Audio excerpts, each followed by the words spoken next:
नमस्कार, आपका स्वागत है हमारे धार्मिक चैनल जय करीला धाम रामायण पर। आज आपके लिए एक पौराणिक कथा लेकर आए हैं जो जगत जननी जगदम्बे माँ दुर्गा भगवान श्री हरि विष्णु को गहरी निद्रा से जगाती है। भगवान श्री हरि विष्णु के कान के मैल से दो राक्षस मधु और केटभ उत्पन्न होते हैं और ब्रह्मा जी को मारने के लिए दौड़ते हैं। भगवान श्री हरि विष्णु दोनों राक्षस मधु और केटभ से 5000 वर्ष तक जल के अंदर युद्ध करते हैं। ऐसी रोचक कथा को पूरी अंत तक देखिए। अगर आप हमारे चैनल पर नए हैं तो चैनल को सब्सक्राइब और वीडियो को लाइक कर दीजिए। आइए अब हम विस्तार से जानते हैं दुर्गा सप्तशती के बारे में। दोस्तों, पौराणिक कथा में वर्णन मिलता है श्री हरि विष्णु के निद्राकालीन हो जाने पर मधु केटभ का वध करने के लिए कमल पर विराजमान ब्रह्मा जी ने जिस शक्ति का आह्वान किया था उन महाकाली देवी का मैं स्मरण करता हूँ, जिन्होंने अपने 10 हाथों में खड्ग, चक्र, गदा, धनुष, बाण, परधि, शूल, भुषंड, मस्तक और शंख धारण किए हुए हैं। उनके 3 नेत्र हैं। उनके समस्त अंग दिव्य आभूषणों से विभूषित एवं नील कमल के सदृश कांतिवान है। उनके 10 मुख तथा 10 पांव हैं। प्राचीन काल में बहुत पहले स्वारोचिष मनमंत्र के चैत्र वंश में उत्पन्न सुर्थ नाम के राजा थे। उनका समस्त भूमंडल पर अधिकार था। राजा सुरथ ने मेधा ऋषि से पूछा, भगवान, जिनको आप महामाया कहते हैं वे देवी कौन है? उनकी उत्पत्ति कैसे हुई तथा उनके चरित्र कौन कौन से हैं?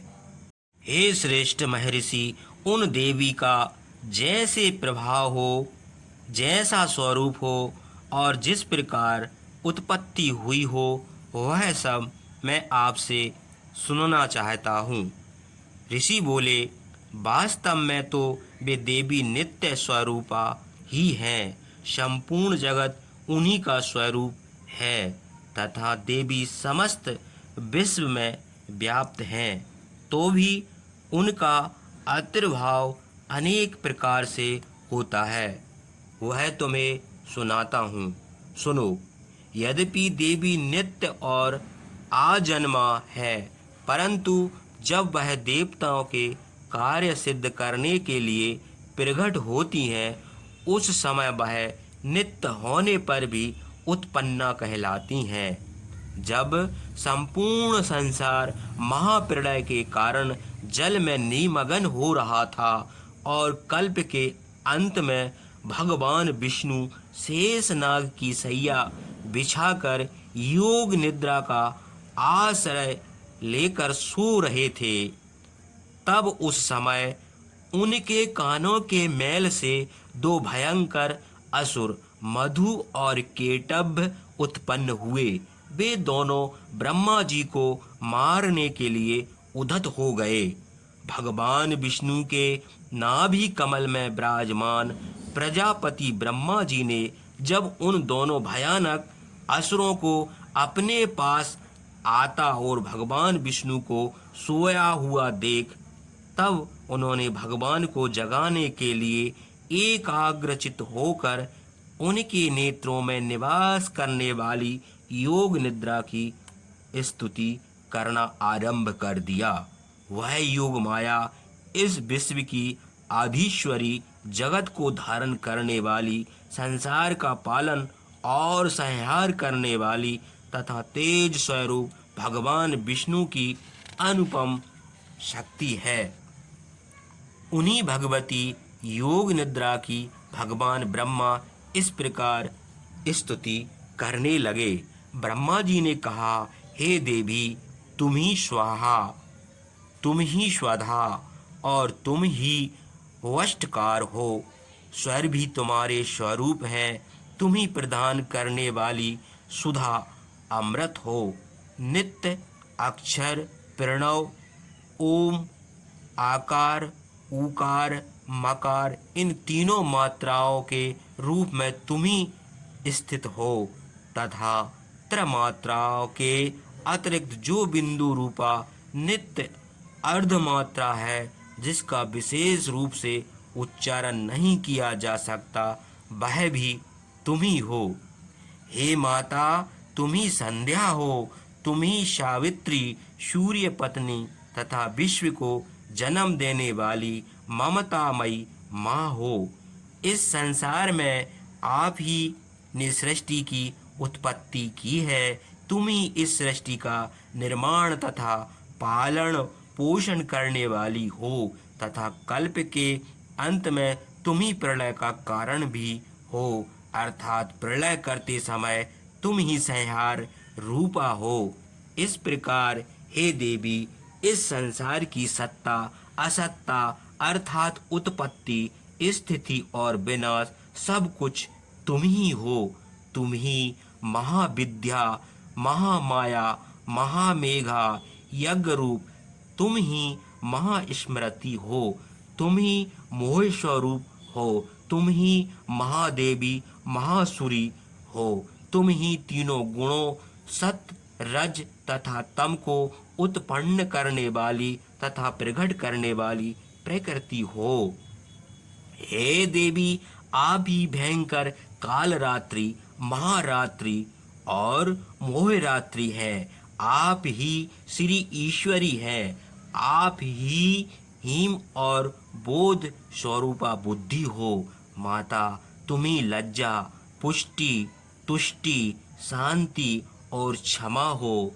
तुम ही खड़ग शूल धारणी घोर रूपा तथा गधा चक्र धारण करने वाली हो। हे माँ, शंख धनुष बाण भुषंडी और परिध आदि तुम्हारे ही आयुध अस्त्र शस्त्र है। जहाँ तुम भयंकर हो वहीं तुम सौम्य भी हो।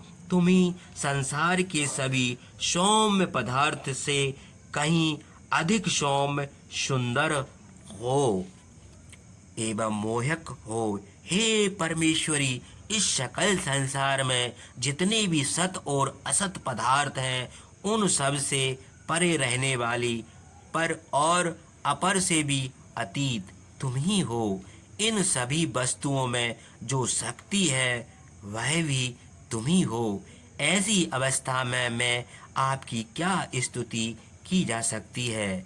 जो संसार की सृष्टि पालन और संहार करते हैं उन भगवान को भी जब आपने निद्रा के अधीन कर दिया है तब आपकी स्तुति करने में यहाँ कौन समर्थ हो सकता है। हे देवी, आप तो अपने इन उदार प्रभावों से ही प्रशंसित हो, अतः आपकी स्तुति करने की शक्ति किसी में नहीं है। हे देवी, मेरी आपसे प्रार्थना है कि दोनों दुष्ट असुरों मधु और केटव को मोहग्रस्त कर दो और भगवान विष्णु को शीघ्र ही जगा दो। हे देवी, तथा इन दोनों असुरों को मार डालने की बुद्धि भी उत्पन्न कर दो। ऋषि बोले, हे राजन, जब ब्रह्मा जी ने वहाँ मधु केटव को मारने के उद्देश्य से भगवान विष्णु को जगाने के लिए तमोगुण की अधिष्ठात्री देवी योग निद्रा की इस प्रकार स्तुति की, तब भगवती योग निद्रा भगवान के नेत्र से नासिका बाहु हृदय और वक्ष स्थल से निकलकर बाहर आ गई।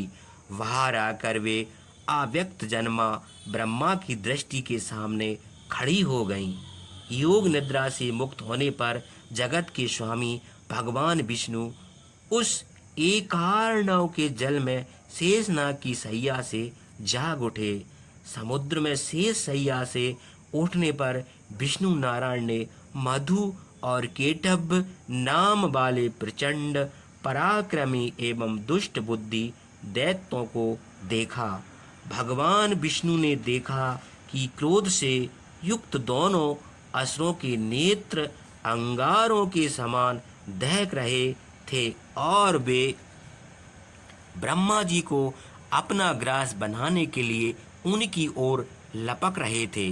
यह देखते ही भगवान विष्णु उठ खड़े हुए और उन दोनों दैत्यों के साथ युद्ध करने लगे। वे दोनों अत्यंत बल के कारण उन्मत्त हो रहे थे। भगवान विष्णु ने उठकर दोनों के साथ 5000 वर्षों तक केवल वायु युद्ध किया। इधर महामाया ने भी उन्हें मोह में डाल रखा। इसलिए वे भगवान विष्णु से कहने लगे कि हम आपकी वीरता से संतुष्ट हैं, तुम हम लोगों से कोई वर मांग लो। भगवान विष्णु बोले, यदि तुम दोनों मुझ पर प्रसन्न हो तो अब मेरे हाथों से मर जाओ। बस यही वर मुझे चाहिए। मुझे किसी दूसरे वर से कोई लाभ नहीं है। ऋषि ने कहा। इस प्रकार धोखे में आ जाने पर उन्होंने संपूर्ण जगत में जल देखा। तब भगवान से उन्होंने कहा कि जहाँ भूमि में जल में डूबी ना हो, अर्थात सूखा स्थान हो, वहाँ हमें तुम मारो। ऋषि बोले, शंख चक्र गदाधारी भगवान विष्णु ने ऐसा ही हो कहकर अपनी जंघा पर उन दोनों के सिर रख कर चक्र से काट डाले। इस प्रकार ब्रह्मा जी की स्तुति के लिए जाने पर वह देवी महामाया स्वयं प्रकट हुई। अब मैं तुमसे उनके प्रभाव का और वर्णन करता हूँ, सुनो।